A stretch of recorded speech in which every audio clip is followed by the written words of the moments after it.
A pickaxe shatters the rocky wall of a mine shaft hundreds of feet below the earth. It's 1871, in a place that will later be known as Columbia County, Pennsylvania.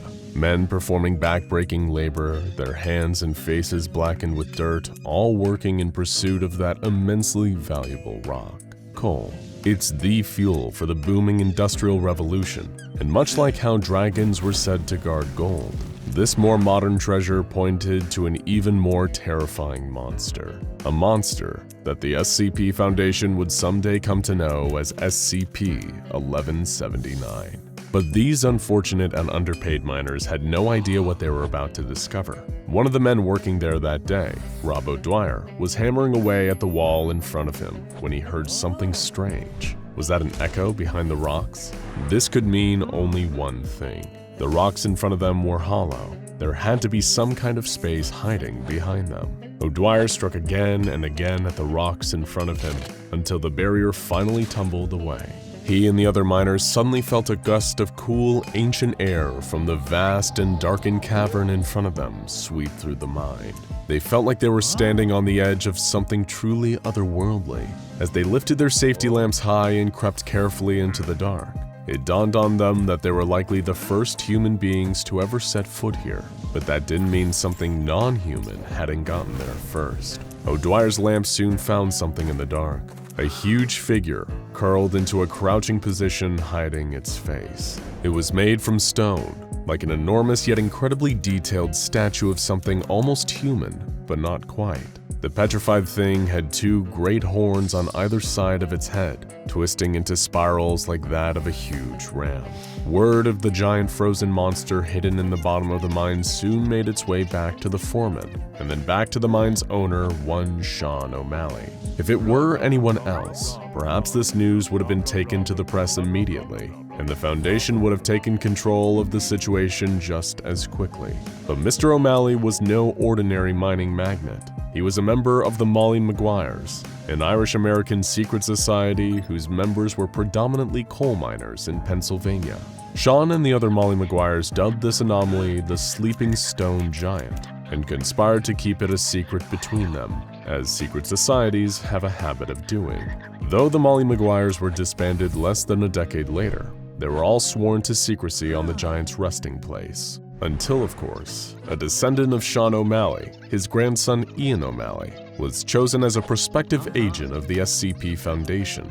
The Foundation doesn't just let anyone join their ranks. They perform an extensive background check on all prospective agents, both to find out that they're capable of rising to the challenges of the job, and also to detect any affiliation to enemy groups of interest. It was during this background check that O'Malley's subterranean family secret was discovered, and the land above the old mine shaft was bought up by a front company owned by the Foundation.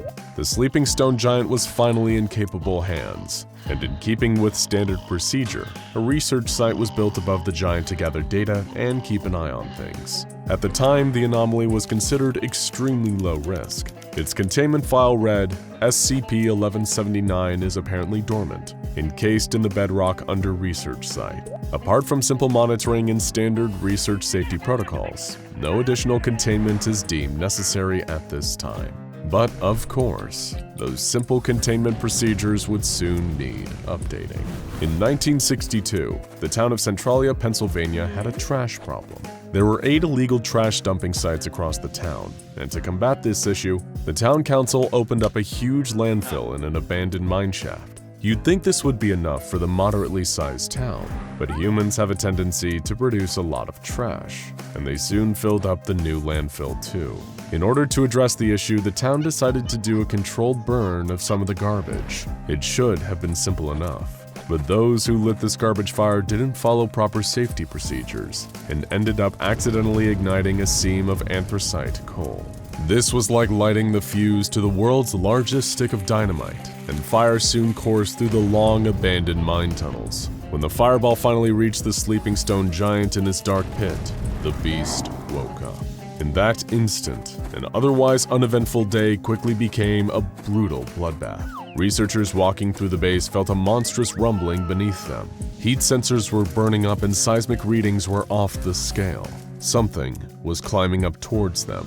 Suddenly, An impossibly large sword speared its way out of the floor, killing everyone around it with an immense blast of heat. The newly awakened monster went on an underground rampage, almost completely destroying the research base and killing nearly everyone inside, before retreating into the honeycomb of coal mines and caverns in the area, igniting even more anthracite coal fires. The Foundation needed to step in before things really got out of control.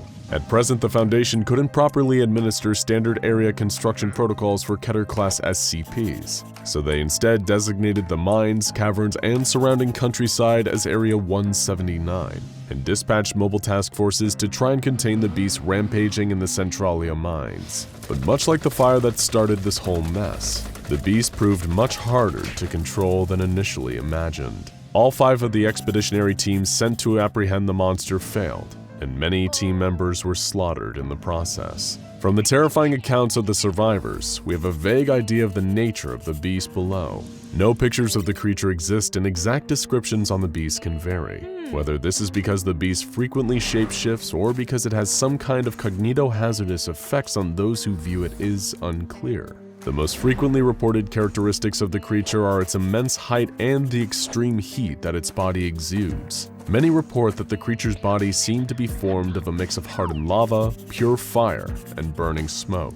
The beast measures over 30 meters from head to toe, with shoulders over 8 meters wide. It's commonly said to have 2 huge ram-like horns and a weathered, bearded face. The beast has been compared by some to the Norse mythological figure Surtur, the giant guarding the frontier of the Norse fire realm of Muspel. However, the actual age of the creature seems to predate these legends by a considerable margin. Dating of the stratum encasing SCP-1179 indicates it dates to the Mississippian subperiod of the Carboniferous period, approximately 359.2 to 318.1 million years ago. This age is consistent with the geological age of this region, so it may have literally come with the territory.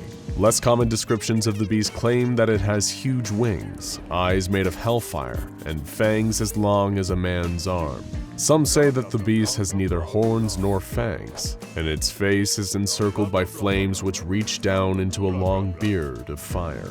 And like a certain creature known as the Balrog that Lord of the Rings fans will be very familiar with, this beast comes with weapons. In one hand, the beast wields a giant burning sword around 5 meters in length. In the other, it wields a huge multi-tailed whip made out of fire. It's incredibly proficient with these weapons too, and has a serious strategic advantage in its underground environment. Foundation researchers have determined that some of the wounds the beast gained from its first confrontation haven't fully healed, implying the beast could, in theory, be destroyed with enough firepower. However, given that the beast has killed almost everyone who faced it, and its mere presence can start almost uncontrollable fires, direct engagement would only be used as a last resort. Even the creature's breath can be extremely dangerous. Chemical analysis of air samples taken from SCP-1179's breath have shown exceptionally high concentrations of carbon monoxide and sulfur dioxide. The very presence of this creature creates a real and active danger to everyone around it. And the beast's presence was beginning to have seriously negative effects on the people up above.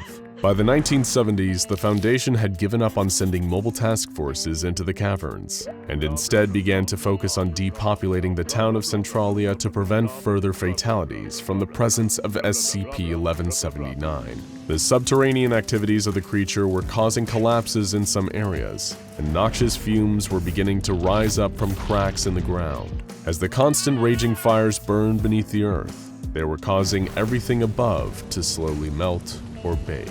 A Foundation geologist determined that the fires created by the beast would likely remain active for 250 years, and any attempts to put out the fires or contain the beast would ultimately be futile. This led to the formation of Project Tartarus, a concerted effort to cover up SCP-1179 and fully evacuate the citizens of Centralia. They pushed the narrative that the mine fires, while deadly, were merely the result of the failed garbage burning plan, and little by little the people of Centralia began to move away. By 1984, the United States government finally caved to secret lobbying from the Foundation, and allocated funds in excess of $42 million to relocate the remaining civilian residents from the area. Any legal complaints from Centralia residents were quietly crushed by the Foundation, and efforts to remove pretty much all residents from the area were successful.